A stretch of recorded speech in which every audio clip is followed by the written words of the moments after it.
Good morning, good afternoon, or good evening, my fine friends. Welcome to the 9th episode of Season 11 of the Tom Petty Project podcast. I'm your host, Kevin Brown. This is the weekly podcast that digs into the entire Tom Petty catalogue song by song, album by album, and includes conversations with musicians, fans, and people connected with Tom along the way. Well, folks, I managed to drop the ball fairly spectacularly last week. I mean, seriously, I don't know why I pay my executive producer six figures. We have script meetings and editing sessions, and he supposedly proofreads and fact checks all my work, only for something like this to slip through. So last week, I signed off by saying that this week we'd talk about the first cover version to make its way onto a studio album rather than a compilation, Lucinda Williams' brilliant Change the Locks. Only one problem with that statement. Change the Locks is the fifth track on the album, not the third. It is the third track on the Angel Dream reimagining that was released in 2021, so I suspect that that's where the mistake happened. Sorry, did I say only one problem? I'll make that two. The eagle-eyed Steve Ursel also pointed out that I was completely forgetting about Feel a Whole Lot Better from Full Moon Fever. I can only prostrate myself before the petty court and beg your humble forgiveness. I fired my executive producer and evicted him from the palatial dwelling he and his 14 offspring were living in. Okay, most of that isn't true, but the mistakes are. Anyway, taking a look over at social media, the wonderful Paul Roberts, the aforementioned executive producer, left the following comment on Facebook. Great pod, Kevin. A good song that rewards with repeated listening. Not at Petty's top table, more mid-table, but a pleasant listen with plenty to keep us interested for the duration. Well justifies your 7 rating. And I wholeheartedly agree. As does Mike B., who replied, great song, I was considering an 8, but a 7 makes sense to me given Petty's entire catalogue. This is a track that gets better over time, in my opinion. And this is also true. It's a song that definitely didn't catch fire for me the first couple times I heard it. And who knows, in 5 years' time, it may creep up to an 8. Who knows? Sue Nelson takes us back to our childhood, posting, Kevin, well said. And this was where I was talking about being latchkey kids and sort of relating to that song. And she says, I can relate to it as a latchkey kid. I once accidentally set fire to the dangling cord of our wall-mounted telephone. My parents thought it made sense to place the toaster on the counter right below it. Not a great idea. And I was going to make a joke about calling the hotline there, Sue, but frankly, I think it's beneath all of us, isn't it? So I won't. Wrapping up over on Blue Sky, Super Sleuth, Steve Ursel also commented, not a standout catchy track, but has some character and depth to it. Solid to good, and I'd agree with your score on this one. Thank you very much, Steve. So, not as much social media this week, and that's okay. We're not going to get that on every song. I should say that this past week also saw, or maybe the week before, I'm trying to track down the dates now, but it also saw the announcement of the release of the Gennaro tapes live in Edinburgh in 1982. So it's a 20-track triple vinyl release, and it's being released on vinyl only. I don't think they're releasing this in digital format, in 3 separate colours, one of which, the turquoise vinyl exclusive to the Tom Petty store, is already sold out. And I have my local record store on the hunt for the orange wisp variant, and I'm hoping for good news this week. I'm still waiting for my Long After Dark red and black vinyl, but Canada Post workers are currently on strike, so I'm not sure when I'll see that one. Okay, well, that's social media. We really should get onto it, shouldn't we? Today's episode focuses on the riotously fun, quirky third track from Songs and Music from She's the One, Zero from Outer Space.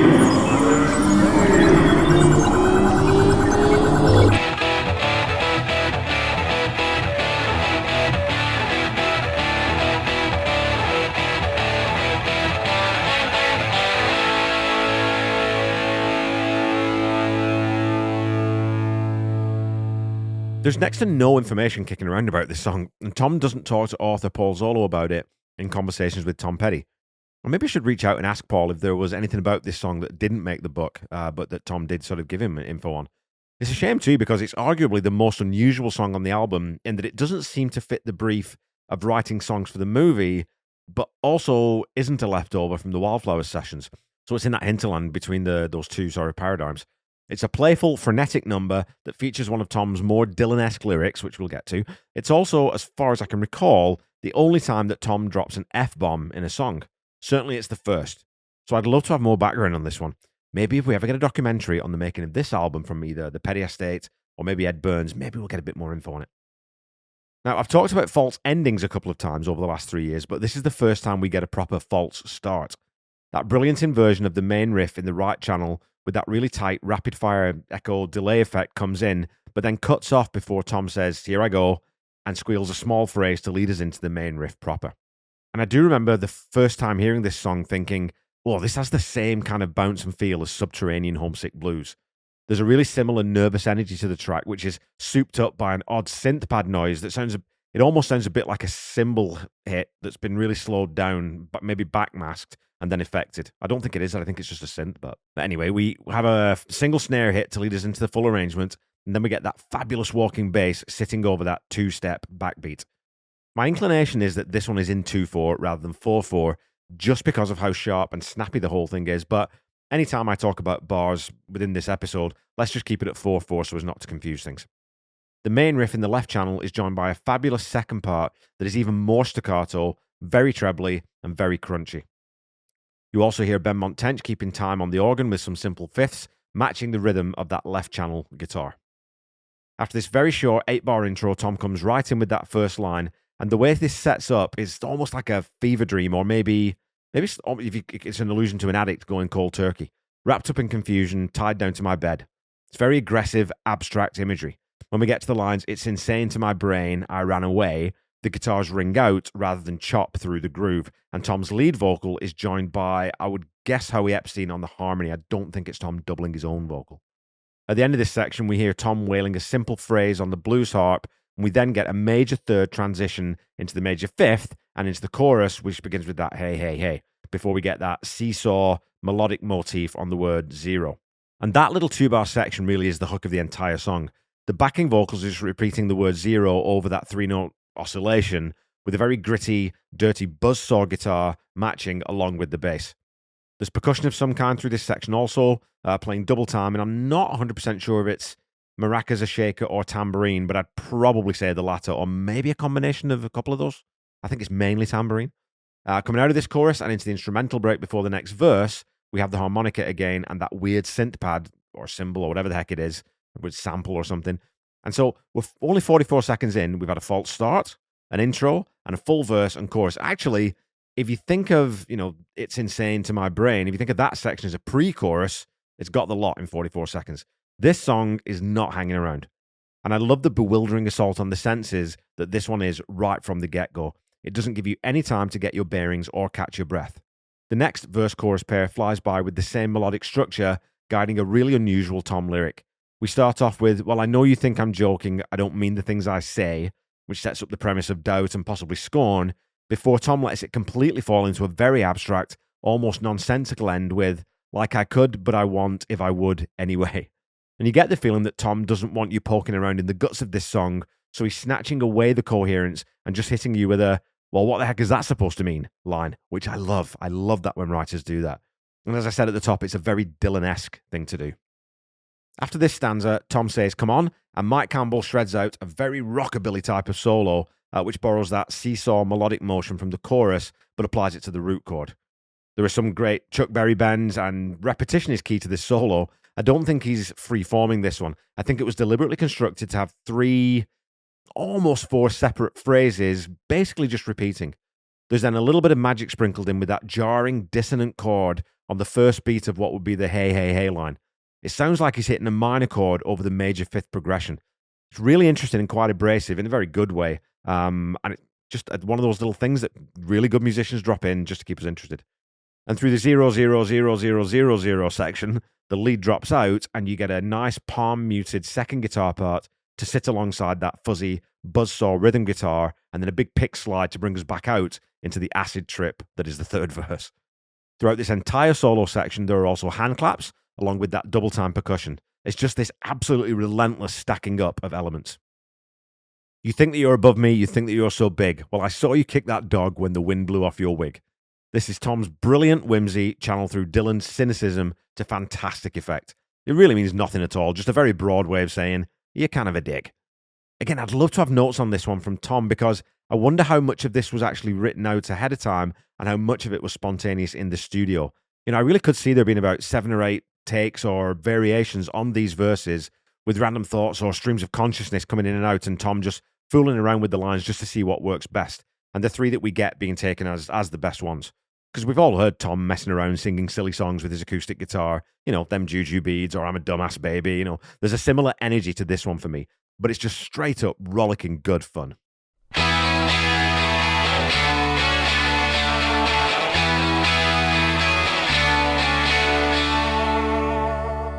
Okay, folks, it's time for some petty trivia. Your question from last week was this. Which of the following stars is not one of the four men name-checked in the last chorus of Swingin'? Is it A, Tommy Dorsey, B, Sammy Davis, C, Glenn Miller, or D, Benny Goodman? First of all, this was a wee bit of a tricky question, I think, as all four men are mentioned in the song, but one of them is not named in the last chorus. Tommy Dorsey, known as the sentimental gentleman of swing because of his smooth-toned trombone playing, was a big band leader from the late 1930s and into the 50s, working with greats from Buddy Rich to Frank Sinatra. And speaking of old blue eyes, his pal Sammy Davis Jr. was a triple threat performer who, in addition to acting, singing, and dancing, could also play piano and drums. Glenn Miller famously recorded the first ever gold record to be recorded, Chattanooga Choo Choo, and remains one of the biggest stars of the 20th century, 80 years after his untimely death at the age of 40 in a plane crash over the English Channel. Such is his legacy. Benny Goodman completes our trio of big band leaders. His concert at Carnegie Hall in New York City in 1938 has been described as the single most important jazz or popular music concert in history. Jazz's coming out party to the world of, quote, respectable music. But which one of them does not appear in that final chorus? Well, the answer is Benny Goodman, who is name-checked first in the song, but in the second chorus. And as I'm sure many of you know, the one man who's missing out of the four I gave you from that last chorus is Sonny Liston. Your question for today is this. Mike Campbell is the only man to sing lead vocals on a Heartbreakers record, and the song he leads is on Echo. But which song is it that he sings? Is it A, One More Day, One More Night? B, I Don't Want to Fight? C, About to Give Out? Or D, This One's for Me?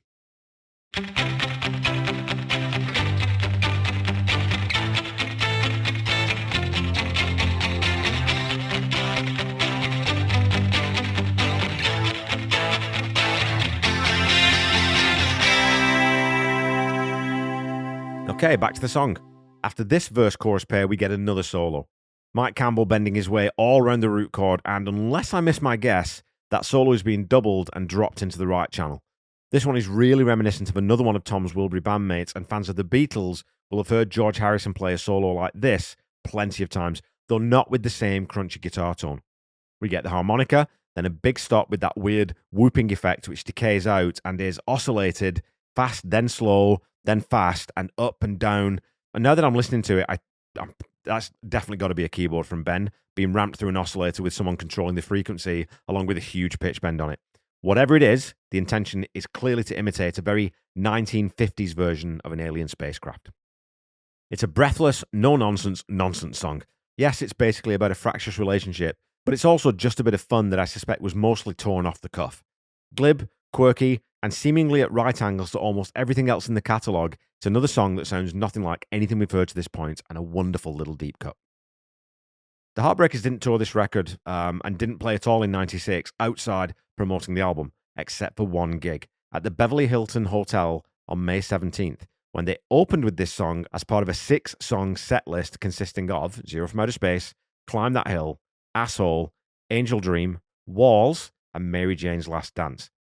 And I was trying to figure out what this performance might have been. I was speculating on whether it was a promo for the movie or for the album, maybe like an industry promo. And I posted out on the Tom Petty Fans Forever Facebook group. You know, actually asked Dana Petty if she knew anything about it. This morning, I had a message waiting for me from the brilliant Dallas Helliker, who tracked down the story behind this short set on the Petty archives. So thanks a ton, Dallas. When I need you, you come through. So in the summer 1996 edition of Anything That's Rock and Roll, the official Tom Petty and the Heartbreakers fan club newsletter, this is the information we get.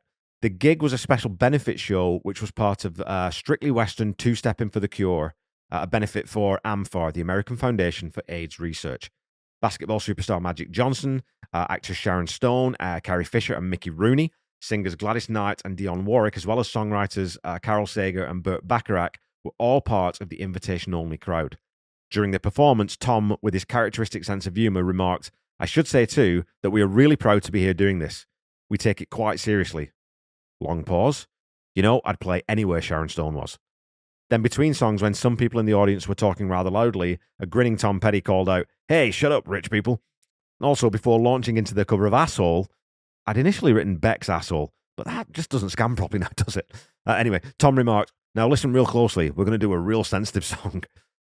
And I should say that AMFAR, the American Foundation for AIDS Research, is the nation's, or the US's, leading non-profit organization dedicated to the support of AIDS research, both basic biomedical research and clinical research, education for AIDS prevention, and sound AIDS-related public policy. AMFAR mobilizes the goodwill, energy, and generosity of caring Americans to end the AIDS epidemic.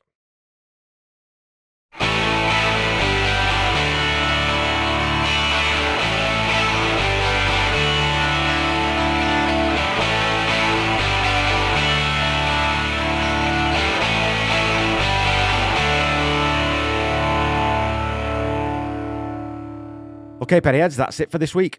Quite a short episode this time, but really it's quite a short song, and there isn't a ton to dig into beyond, I think, what I've said. My pal Corey Morissette commented during a podcast recording last night, as I'm writing this, that the riff is king. And that's the case with this song. The riff and that glorious hook in the chorus combine to make this a really fun romp of a song. All that said, it's definitely an album track and can't really be ranked alongside the very best of Tom's work. So I'll give this a 7 out of 10. I was thinking a 6, but I've got to bump it up to a 7 with the caveat that it's because it's just so much damn fun, which music is allowed to be from time to time. It doesn't always have to be intense or deeply meaningful or emotional. Sometimes it can just be a good shit-kicking good time.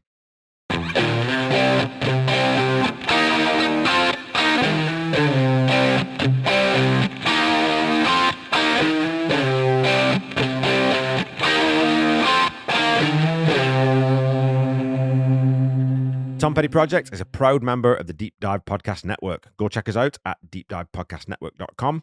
Lots of good stuff there and lots of really, really good podcasters that you could listen to.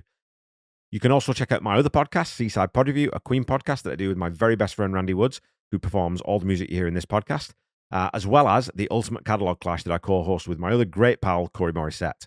We just finished. Today's episode dropped the Dire Straits catalog. We've done it now. We finished up side B of On Every Street.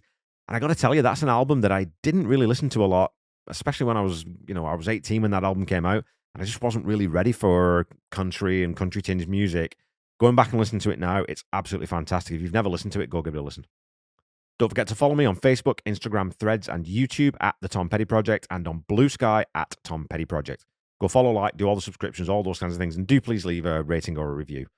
Do keep talking to me on social media, and I'll keep reading out your comments on the show. And as a weekly reminder, the Tom Petty Project is not affiliated with the Tom Petty Estate in any way. So when you're looking for Tom's music, you know what? Just go buy it from an actual store. Go buy it from an independent seller. You could stream it, and, when you're out and about, when you're running or in the car or something, you don't have access to vinyl or tape or CD. Sure, stream it there, but do go buy the music because it does make a difference. If you're looking for official merchandise, go to tompetty.com or store.tompetty.com. And if you're looking for merch for this show, please go to store.tompettyproject.com. Don't forget to check out the Tom Petty Nation and Tom Petty Fans Forever groups on Facebook. And if you're not already a member, they really are excellent fan communities and worth spending a little bit of time in. Also, go check out Tom Petty Radio, channel 31 on Sirius XM. Until we meet again next week, keep listening to and sharing Tom's music. Try to be kind. Try to say I love you to someone at least once a day. Stay safe and healthy, and I'll be back with you next week to talk about, and I've triple checked this to make sure I don't screw it up again. Next week, we're talking about Climb That Hill. Bye-bye.